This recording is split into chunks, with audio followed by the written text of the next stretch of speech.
So thank you very much for attending this training. It's going to be a week-long training, 5 days of training on public speaking.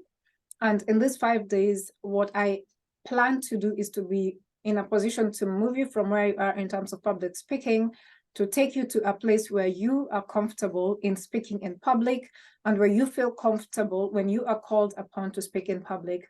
I would like to share with us some statistics that close to 80% of people who receive invitations to speak in the public or public speaking decline those invitations because they do not feel confident to speak to people. And so these people miss out on an opportunity to shift the world, to change the world, to pass a message and to impact and transform communities. And so public speaking then becomes a very critical part of what we do in our daily lives. And also, especially if you're representing a company, it becomes very important for you to be confident to represent the company that you're working from. So I'm going to share with you 7 key things that we need to think about when we're thinking about public speaking. And so the first thing that I'm going to ask us to do is to write the word speech. Write the word speech on a piece of paper. Once you write it, give me a thumbs up. Let me know you've written the word speech. Give me a thumbs up once you write it.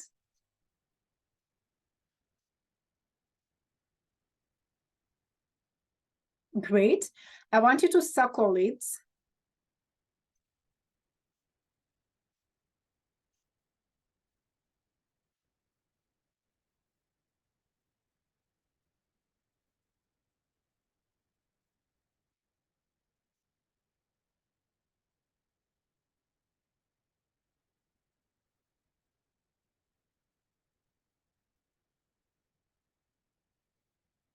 All right, let me know once you circle it, and I'm going to give you a third instruction on that word.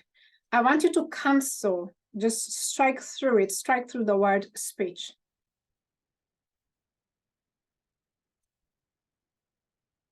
Great.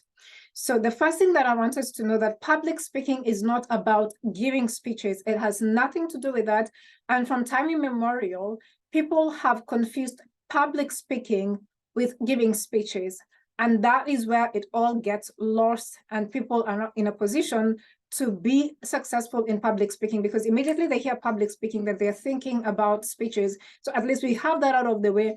Public speaking definitely has nothing to do with giving a speech.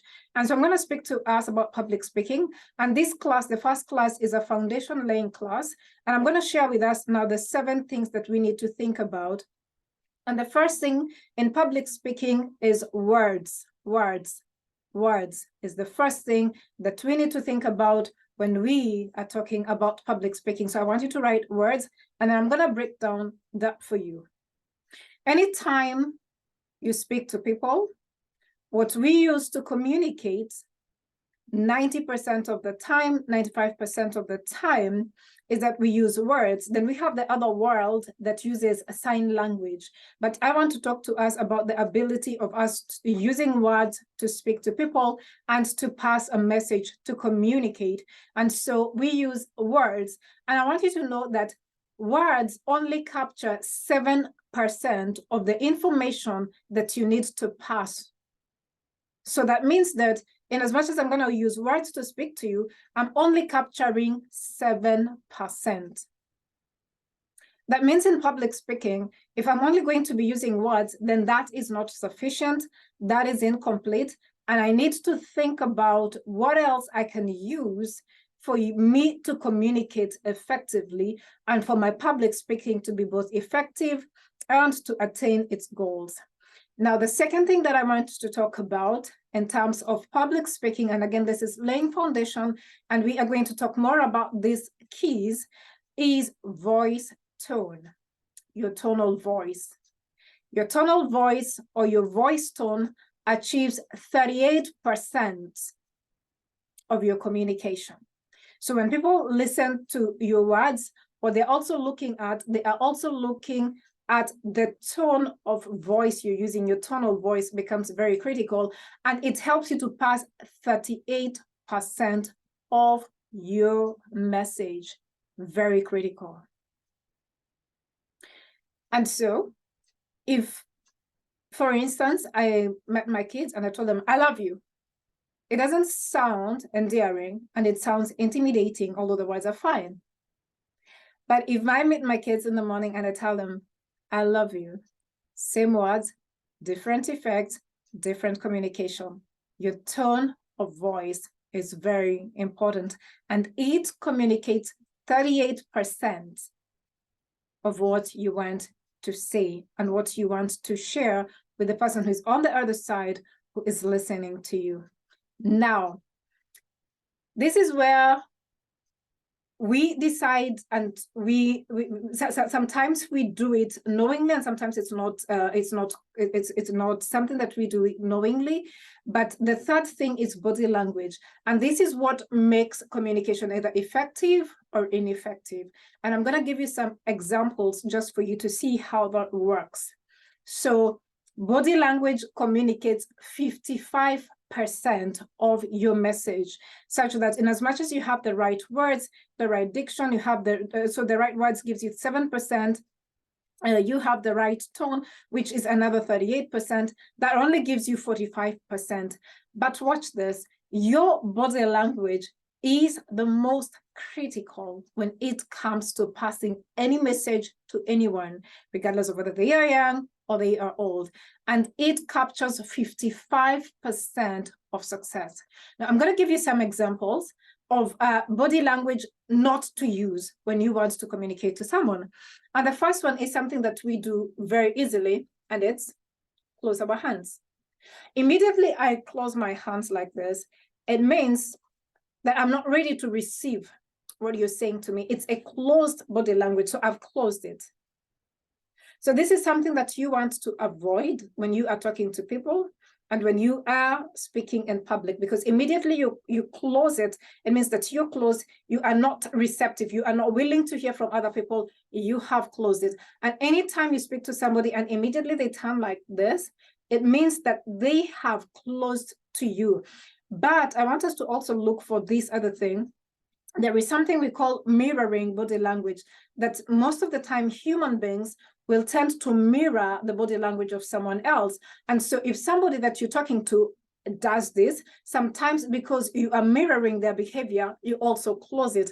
But what does it communicate? It communicates that you are not interested in talking to them. And basically what you're doing is that you're shielding yourself, you're shielding information coming in, you don't want it to come in, you're also shielding information coming out.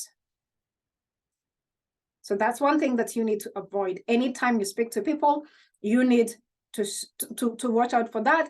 And I don't want to do it. I don't want you to do it, because then again, it hinders the message that you want to pass. I'm going to do something, and I want you to tell me what you take from it.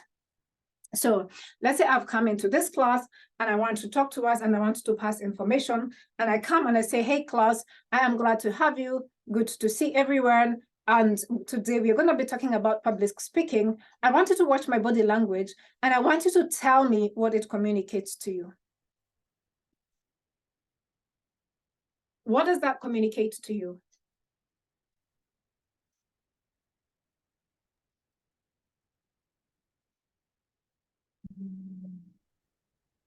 This is where I was when I came to class. I welcomed you. It's an exciting day, or I'm about to preach, and it's an exciting day. I welcomed you.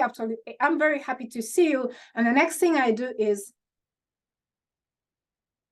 I walk back, I reverse. What does that communicate to you? Do you want me to answer? Yes, please.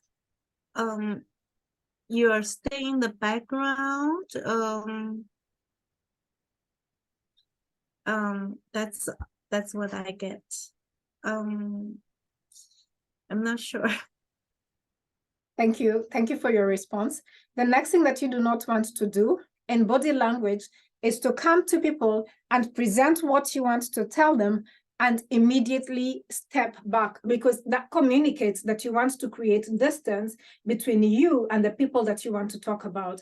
Unfortunately, this is an error in public speaking that many people do. Anytime you come to talk to people and you step forward, you are so close to them, you've bridged the social distance between you and your audience. You need to remain in that place. Do not move back. Whatever it is that you are going to establish as your first place of speaking with your audience, you need to remain there, and you need to have this line in your mind that you're only going to operate within that line, because that is the most close place. So immediately you get there, do not step back. If you watch many public speakers, the first thing they do is that they give such a brilliant presentation, but what do? They pull back. Now, I can tell you this, that when I come to you and I speak to you, I have more energy when I'm speaking to you here, but immediately I move back, I feel my energy reducing, and it kills the passion that I have. So when it comes to public speaking and body language, what I want to do is move forward, remain in that place, and just move on that horizontal line that I've created in my mind. And I know that I can walk this way and I can walk that way, but I want the distance that I have established as I presented my presentation to remain the same. Okay. In terms of body language, another thing that we do with our hands is that we clasp our hands. This is also another closed body language. You close your hands, clasp your hands, you do like this. This is something that you need to avoid, because it is communicating to the person that you're talking to that you are closed, you are not ready to receive from them, and neither are you willing to speak to them. So always make sure that your body is open and your hands are open. And I know some of these things are subconscious. You're either used to, to clasping your hands, you're either used to locking your fingers. It could be something that you're used to, but what it communicates to somebody watching your body language is that you are holding back, you do not want to engage, and you want to stay in the same mental state that you were in when you started speaking with them. So always leave your body open. It means that I am ready to speak to you. I am here to speak to you. I'm excited to speak to you. I am ready to receive from you. And I'm also ready to speak to you, and also leave your hands open. I hope that helps.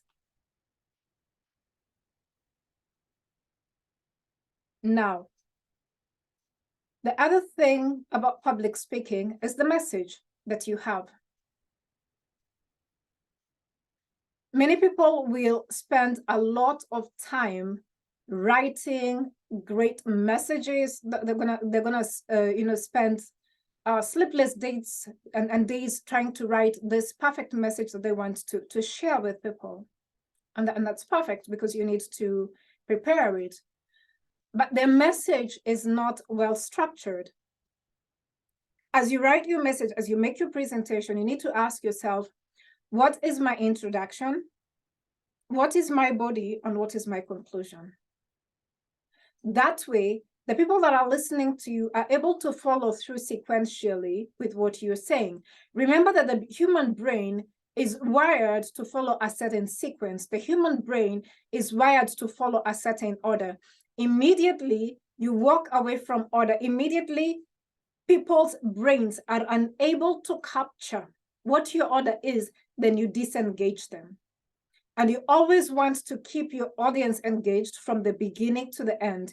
You're not going to come to them and say, this is my introduction, now I am jumping to the body, and now this is the conclusion. That's not what you say. But in the way you present yourself, your listener should be able to figure out that you are opening up the conversation, you are jumping into the body and into the crux of the message, and they also need to see you wrap it up.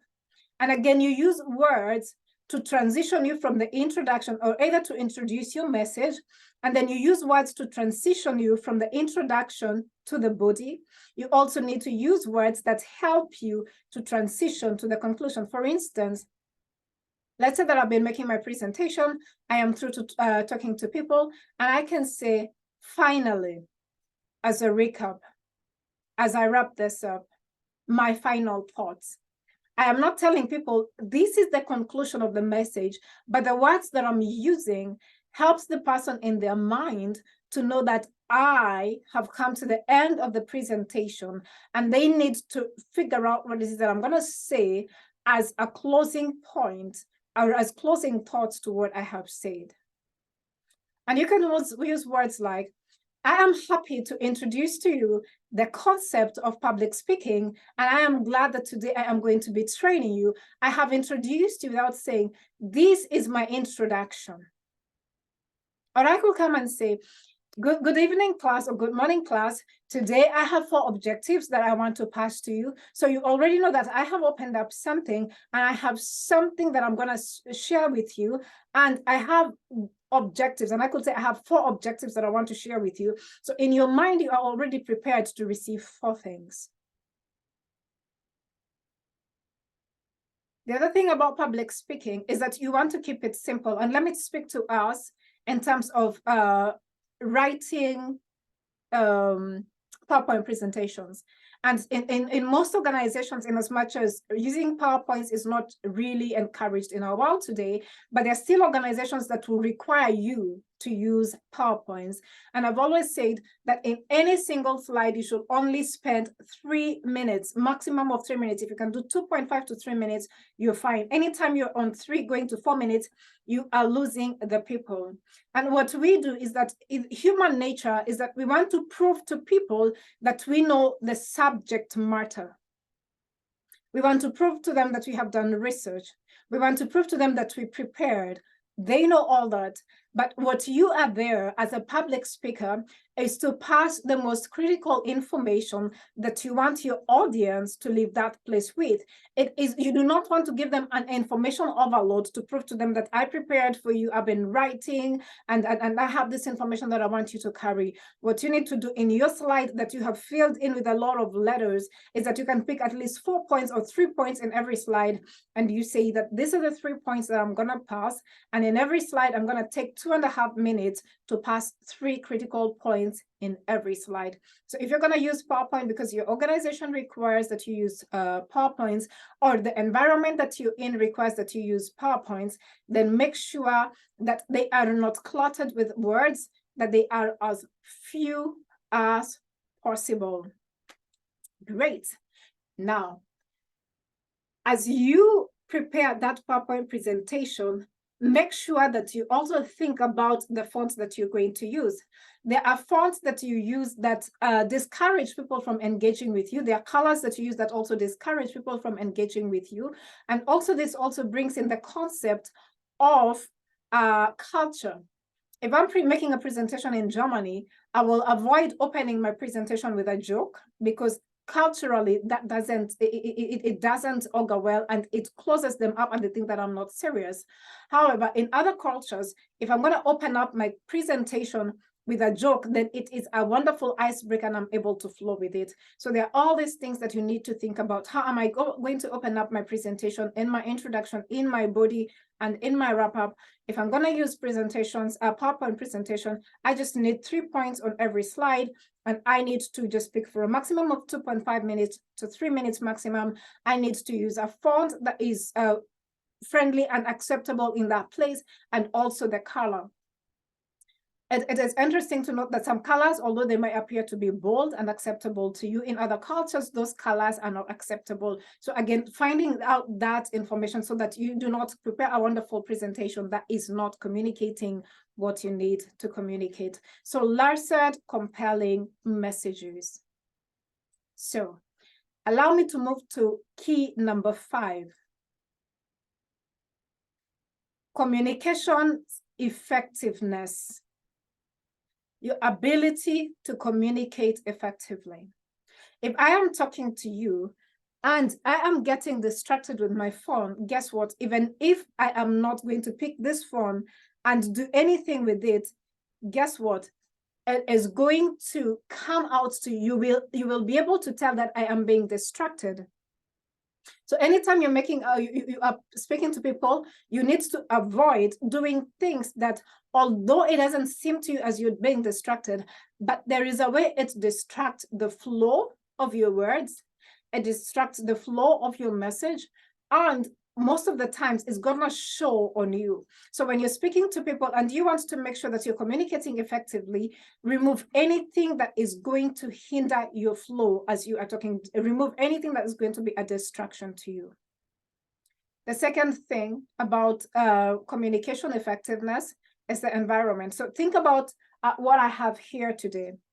If I have somebody dancing in the background, or if I have something that is rapidly moving in the background, in as much as I am trying to speak to you, guess what? My background is distracting you. It might not distract me because it's my background, but it distracts the person that I am speaking to. Why? Because there is something that is happening in my background. My environment becomes a hindrance to my communication, or it can help me in communicating effectively. Language. And this is where I come to us as Africans. We use very heavy words, or we use words that are basically used in other contexts. And to us, that's what we communicate. It's our usual way of communicating. But to other people, it becomes jargon to them, or it becomes difficult words for them to process. Anytime that you are speaking to people, sometimes you need to ask yourself, where are they at grammatically, so that you are able, or you are in a position to pick most of their grammar into what you are going to say. Sometimes you might not be able to do that to 100%, but what you're trying to achieve is that people follow through with you very easily what you're saying to them. If I come and use jargon all through, I will have spoken, I will not have communicated. And maybe all that you will remember is that I said some English words and you were trying to go to Google to figure out what it means, but that doesn't make sense to your audience. So it is better if you can try to dumb it down if you need to do that, so that your audience can understand what we're trying to say. And I've always said, if you can speak to a child and they understand you, then that becomes a good measurement of whether people are going to understand you or they are not going to understand you. The other thing is organizational jargon. And this, I'm going to use our ministry, Christ Love Ministries International. There are words that when we use within Christ Love Ministries International, it makes a lot of sense. Focus on the mission, it makes a lot of sense. But once I leave Christ Love Ministries International and I go to another organization and I say focus on the mission, it might not deliver the same message. It might not have the same effect, because that is jargon that we use within Christ Love Ministries International. And it becomes very important that anytime you're preparing to speak to people, that you free your mind from jargon and you're telling yourself that the people I'm talking to have no clue about where I am coming from, and I need to be as simple in my language, in my communication, as I possibly can. The other thing is language barrier. I have been sent to speak to the Germans. Let me use the Germans again. I am not a speaker of their language. The person who is going to be interpreting this for me could also be a hindrance for me to communicate effectively. And so when your communication includes another person, you need to pre-train them. Sometimes we do not have the latitude to pre-train them, but it is very important that the person who is helping you to pass the message does not become a distraction or a hindrance to the message you're trying to pass to the people. The person that is going to interpret for you is very critical, as much as you are critical. Make sure that they are flowing with you, that they understand what it is that you're trying to say, that they see your passion, that you speak to them and you tell them, I'm going to train you, I'm going to show you things that you're not supposed to do when we are talking, so that they are a true representative of you. Most of the times we do not pay attention to interpreters, but interpreters are very critical in either passing your message or killing your message. And you need to make sure that they are working with you to correctly communicate your thoughts and your message to the person that you want to pass the message to. And as I wrap up about communications effectiveness, is also about understanding the culture of the people that you're going to be speaking to. And some of these things have nothing to do with words. They have nothing to do with voice tone. They have nothing to do with body language. And these are things that can trip people. And it could be something to do with dressing. An example, I have gone to Saudi Arabia and I'm getting ready to sign a business deal. But guess what? My arms are showing. I've not worn anything that covers my arms, and my arms are revealed. Already, it doesn't matter how greatly I speak, it doesn't matter whether I'm well prepared and stuff like that. But the fact that I haven't covered my arms, that already becomes a hindrance to my communication. And it is very important that we make sure that we understand what it is that the person you're trying to communicate to,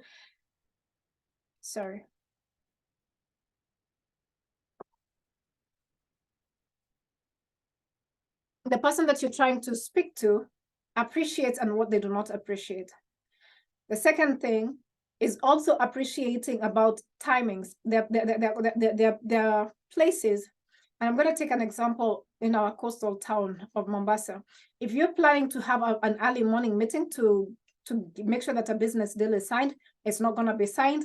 They are not morning people. They are mid-morning people. So again, understanding those things, that in as much as you are prepared, you need to understand the cultural context and the organizational context and how people in that place do business, so that you can work within the timings that they are working with, and you are fine. So dressing becomes part of it. Their culture, are they morning people? Are they afternoon people? Are they Monday people? Are they Friday people? You need to understand those things.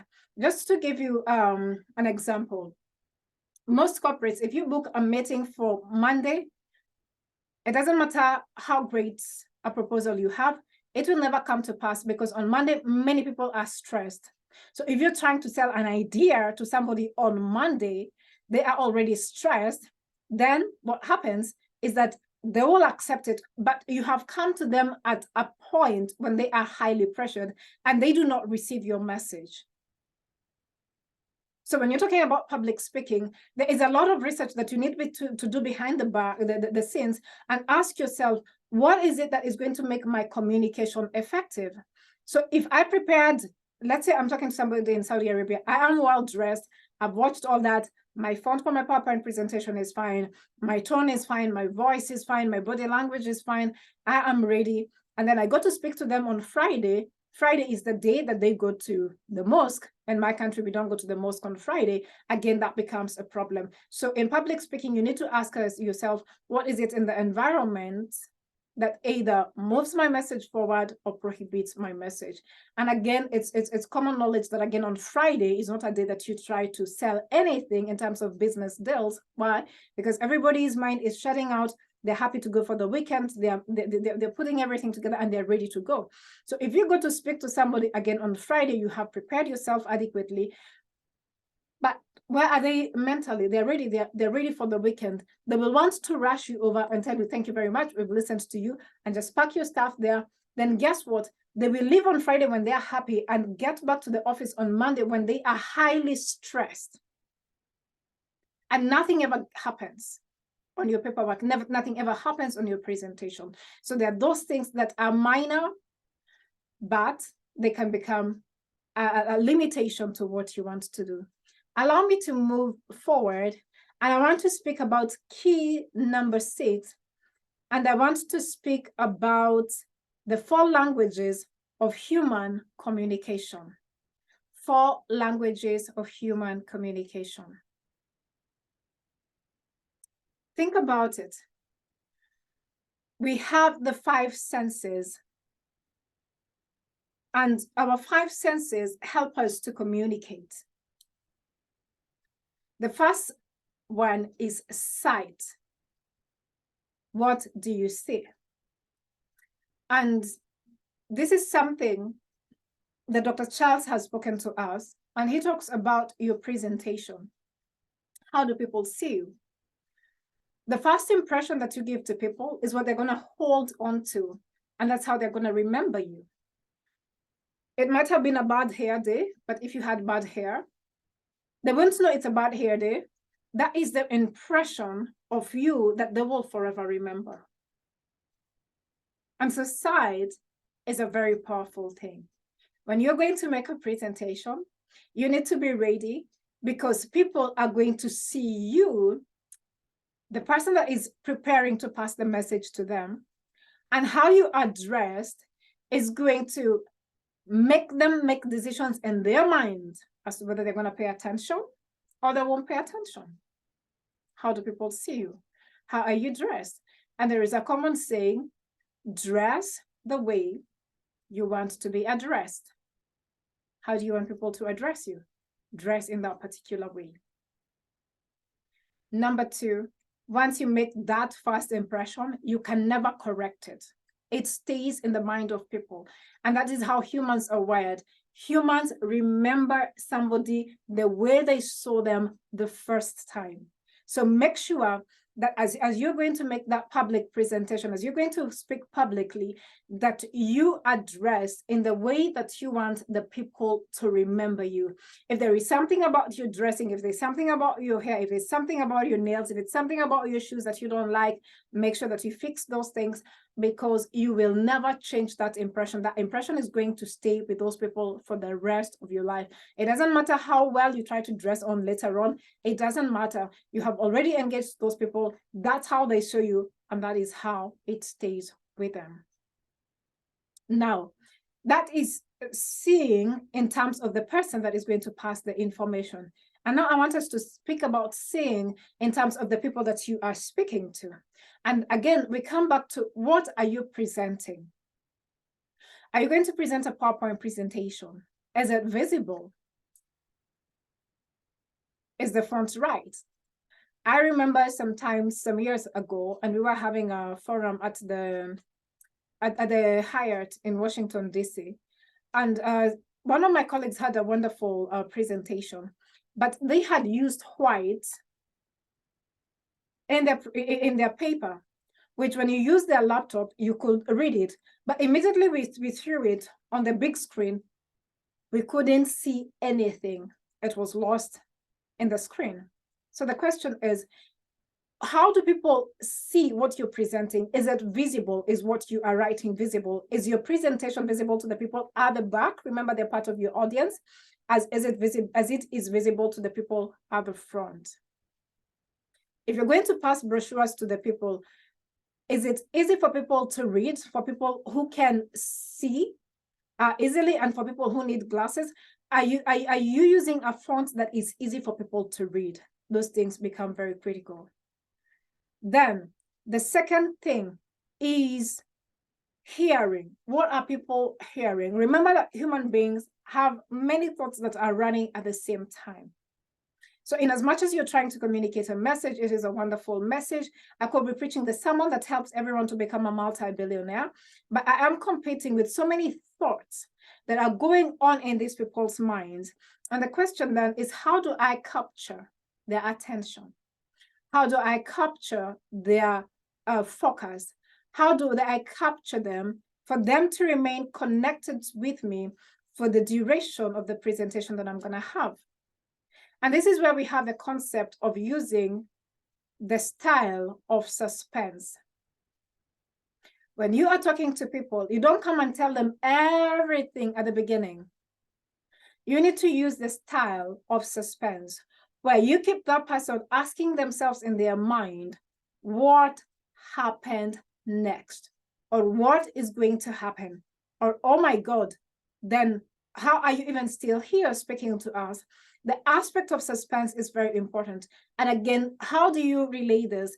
It is in the choice of words that you use that keeps people captivated, and you move them from hearing you to listening to you, because you want them to graduate. Because if all they had was hearing, then guess what? They are not really paying attention to you. You need to be able to graduate them from a place where they're hearing the words that are coming from your mouth to a place where you graduate them, so that they're not just hearing, but they are listening to you and they are paying attention. How do we do this using words? The first thing is using descriptive words. Describe. Don't tell people, oh, I went to the library in the morning. Use words like, it was chill. I woke up and I stepped out and it was chilly. The dew was on the grass.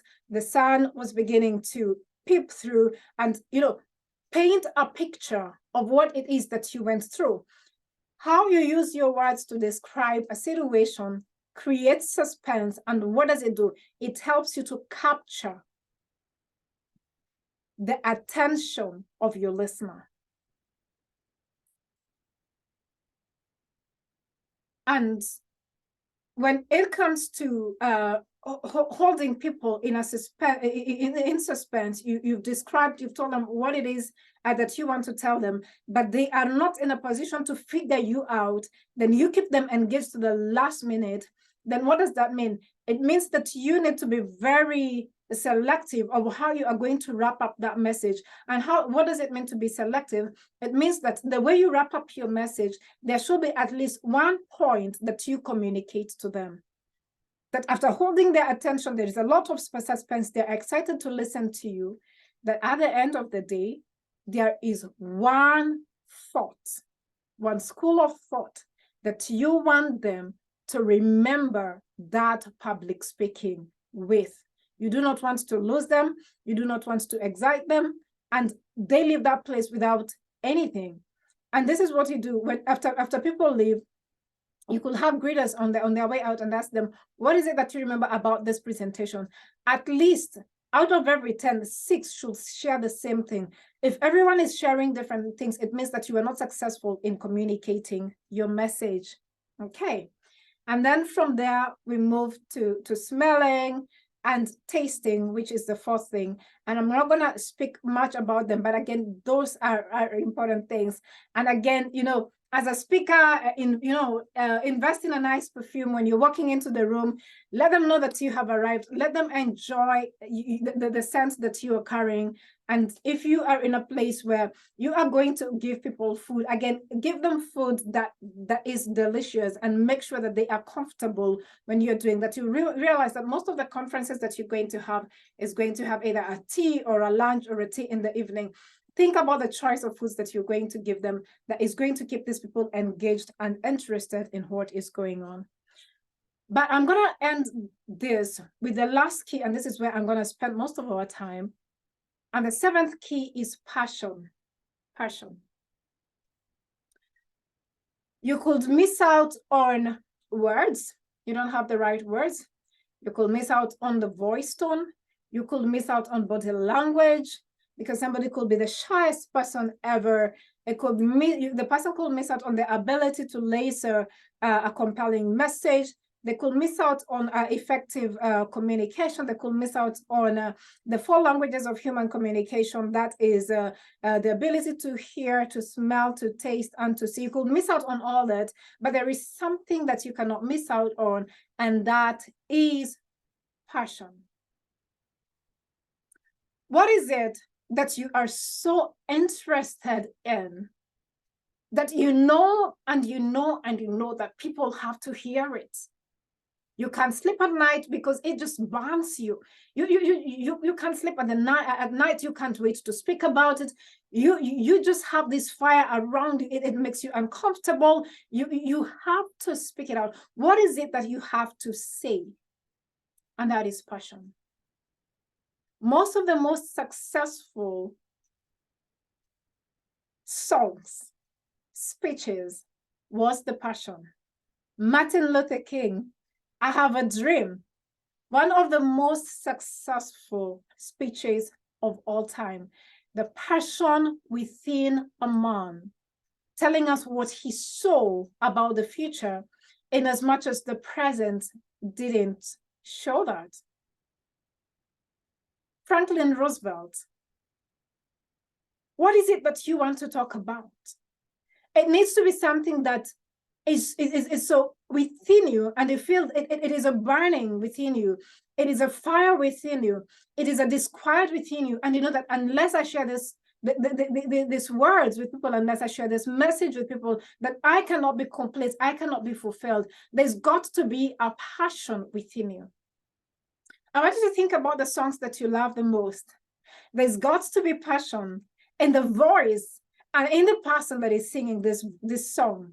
Most of the successful songs, you can tell the passion of the person that is trying to sing them. You can see the passion in how they sing them. And if you're watching them live, you are able to see the passion of on their faces. So passion is not something that is hidden, but when somebody is speaking with passion, you can see it in them. You can see it in their face. You can hear it in their voice. You can see it in their body. And it also shifts the atmosphere, and it just makes this atmosphere a charged atmosphere. You cannot ignore it because the person is passionate about their subject.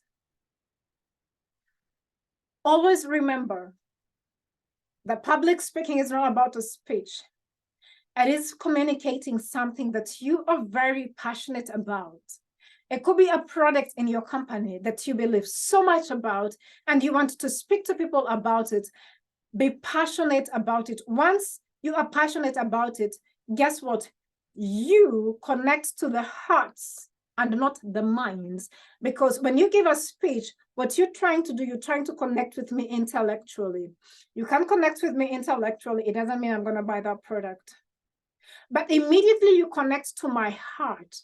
It doesn't matter whether I needed that product or I don't need that product, but your passion has touched my heart and you're tugging at my heart. And whether I need to buy that product or not, I find myself buying it. Why?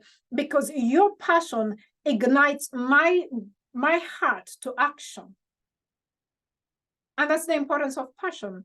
Do not just make a presentation that leaves everyone saying, who's speaking next?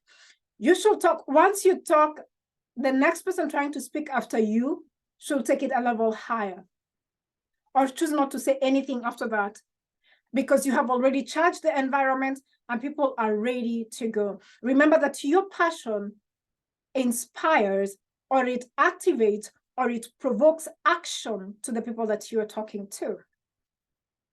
There are many things that our world has seen that just took passionate men to talk about it, and the world shifted. Think about Barack Obama in 2008, when he talked about yes, we can. And he talks about yes, we can at a time when the world has just gone through a crazy economic situation, and many people have lost their homes. Many people have lost things that were very close to them, things that had sentimental value to them. And a man comes to them and says, yes, we can. And all of a sudden, you might not have been a Democrat, but he was passionate in that message of telling us that, yes, we can. He was selling hope to us. And whether you were Democrat or not Democrat, all of a sudden he had your attention. Why? Because he spoke a message that inspired your heart into action. And he became one of the people who was president. And after he became president, some people said, how did we even vote him? But it is because his message was passionate, and he sold something to you that you were convinced that this is what we needed. And he knew that if he could speak about the possibilities in a time of impossibilities, in a time when so many things were shaken, then guess what? He had you. And that is what we need. So in our companies, we need to ask ourselves, I have this amazing, impeccable product that I want to push in the market. Who are we going to select within our sales force to go and sell this? Are they passionate about it? Because you will know somebody who is passionate about a product. You will know somebody who is passionate about a service. You will know passion. You cannot hide passion. It burns within that person. And then when they bring it out, they bring that product to you, that in as much as you cannot see it, you can visualize it, you can smell it, you can almost see how your life is going to be different with it. Passion.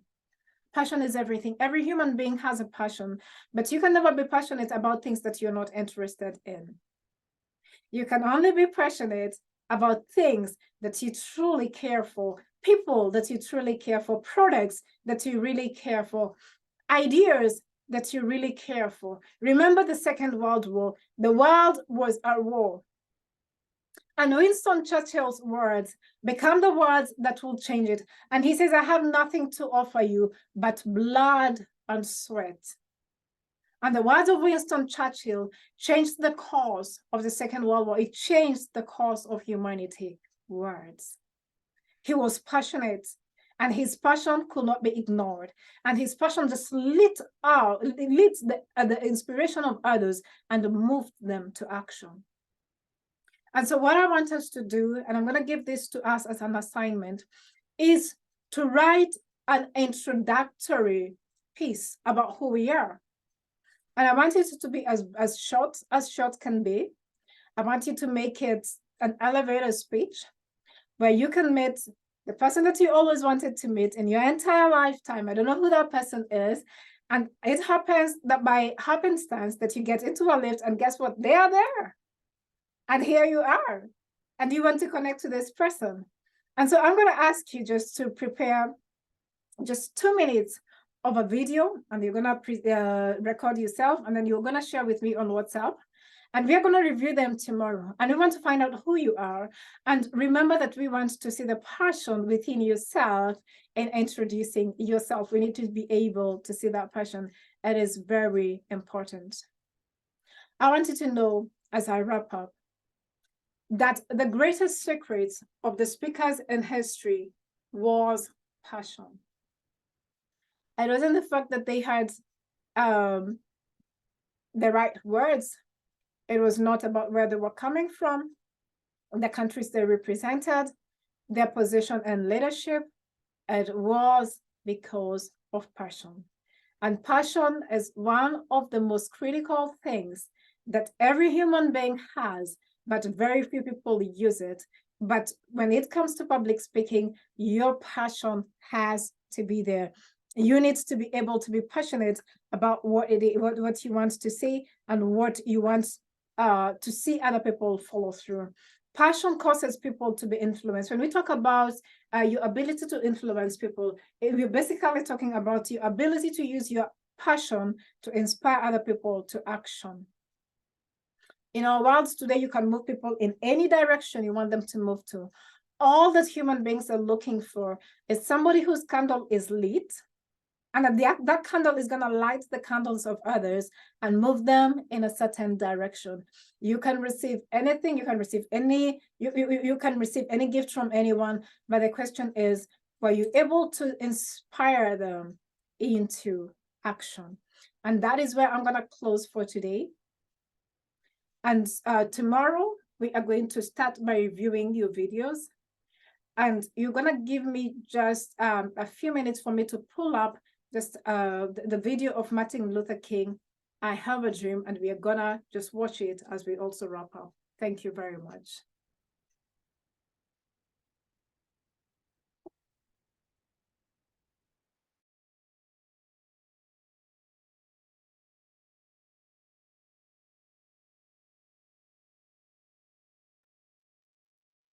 Thank you.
Sorry, Ning, could you hear it? Because it was playing from there. Mm. We changed it. Okay, sorry, I have to replay it. Sorry, let me replay it. My apologies. Go to. Mhm. It-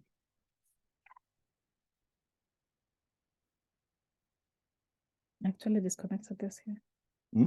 I disconnected that there. Okay. Okay.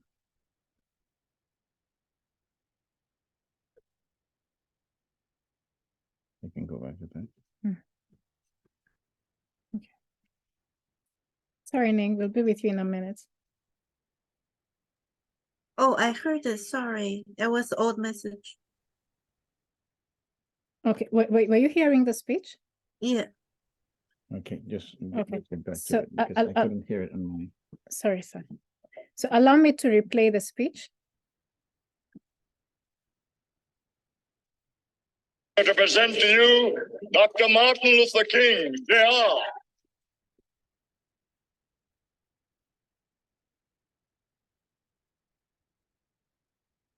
I am happy to join with you today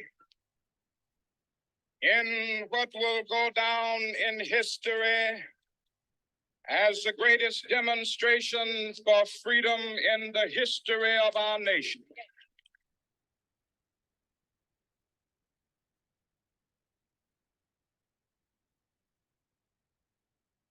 Five score years ago, a great American in whose symbolic shadow we stand today signed the Emancipation Proclamation.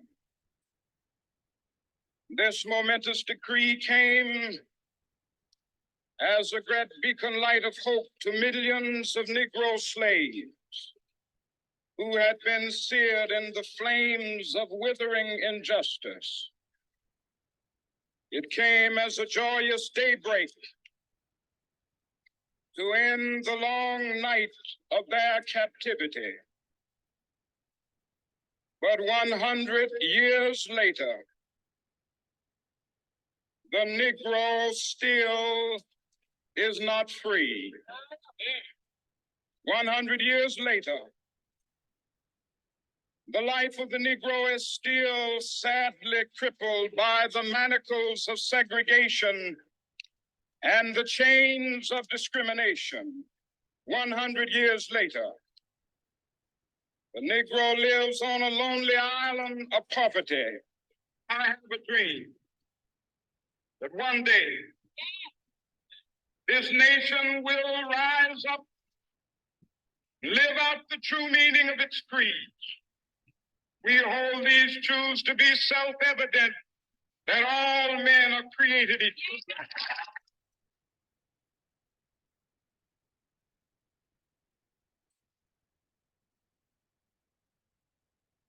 I have a dream that one day on the red hills of Georgia, sons of former slaves and the sons of former slave owners will they be able to sit down together at the table of brotherhood. I have a dream that one day,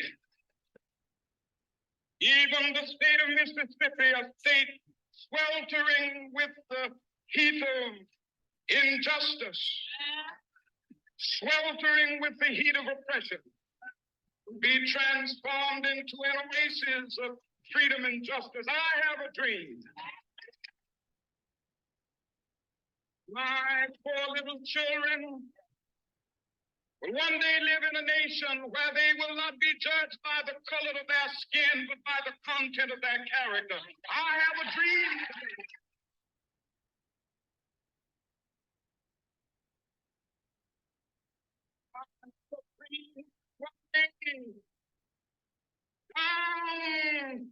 In Alabama, with its vicious racists, with its governor having his lips dripping with the words of interposition and nullification. One day, right now, these black boys and black girls will be able to join hands with little white boys and white girls as sisters and brothers. I have a dream today.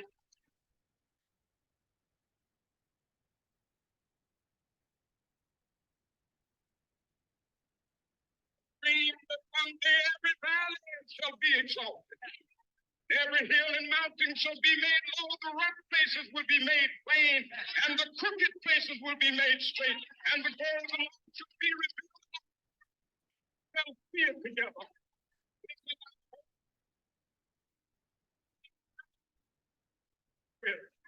With this faith, we will be able to hew out of the mountain of despair a stone of hope. With this faith, we will be able to transform the jangling discords of our nation into a beautiful symphony of brotherhood. With this faith, we will be able to work together, to pray together, to struggle together, to go to jail together, to stand up for freedom together, knowing that we will be free one day.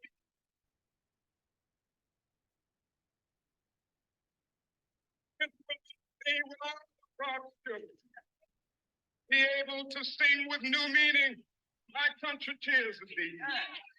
Sweet land of liberty of thee I sing. Land where my fathers died, land of the pilgrim's pride. From every mountainside, let freedom ring. And if America is to be a great nation, this must become true. So let freedom ring. From the prodigious hilltops of New Hampshire, let freedom ring.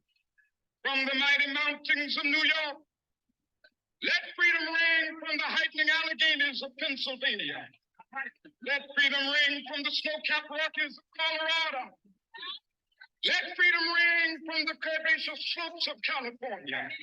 But not only that, let freedom ring from Stone Mountain of Georgia. Let freedom ring from Lookout Mountain of Tennessee. Let freedom ring from every hill and old hill of Mississippi. From every mountain.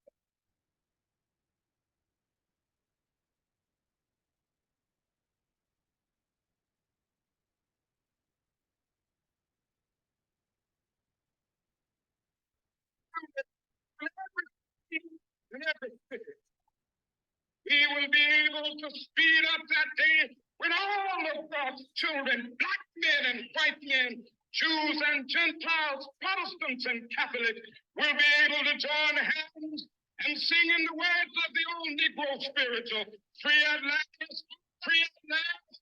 Thank you.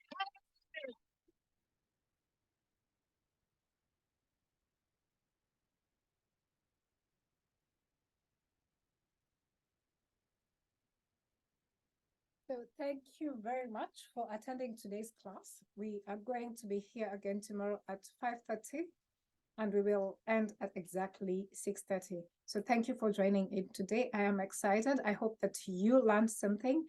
In case you have any questions, feel free to send them to me and I will be glad to answer them. Thank you, good evening, and blessings.